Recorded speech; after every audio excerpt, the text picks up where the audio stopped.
Thank you, Mr. Chairman, and thank you, Chairman Bishop, and the distinguished members of this committee for putting on this important hearing today. Mr. Chairman, I request unanimous consent to enter written testimony from Senator Burr and Congressman Hudson into the record. Without objection. I would also like to thank Lumbee Tribal Chairman Harvey Godwin, who has shown exceptional tenacity and leadership on behalf of his people.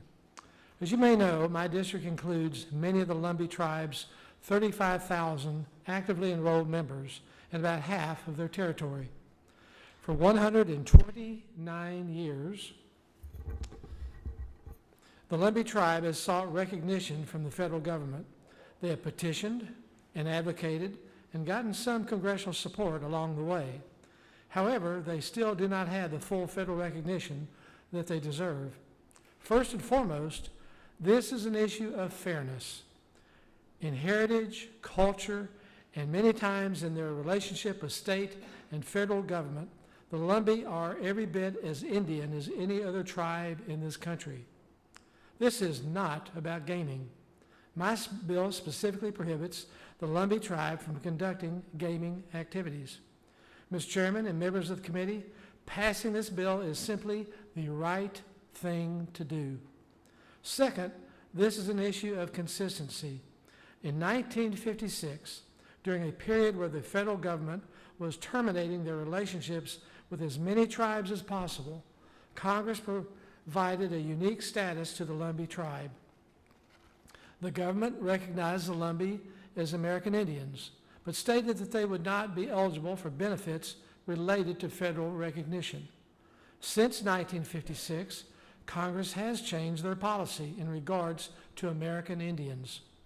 All similar legislation passed in regards to other tribes has since been repealed, except the 1956 bill that placed the Lumbee in legal limbo. The Lumbee Tribe is not asking for special treatment.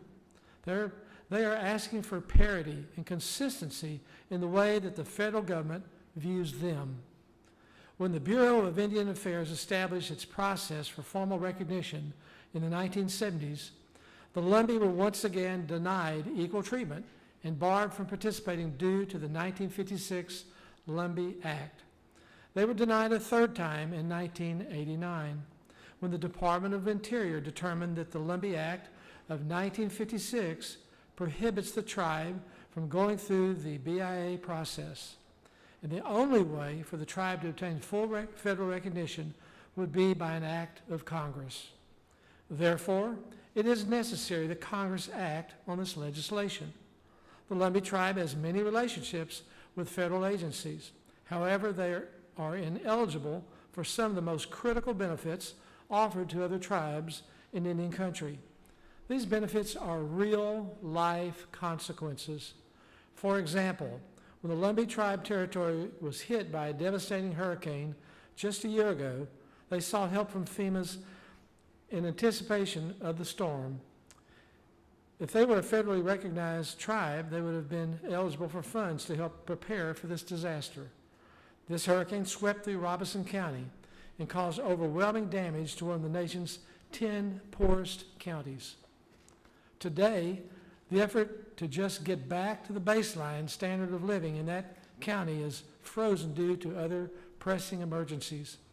Tribal efforts to prepare for the storm could have been saved much of this damage from taking place, but they were denied because we, the United States Congress, have not acted on this issue. These are not rare circumstances for the Lumbee Tribe, who have persevered time and again, making important strides along the way. I am confident that after Chairman Godwin's testimony today, you'll understand the injustice and the discriminatory policies against the Lumbee Tribe. The Lumbee were put into this situation by Congress in 1956.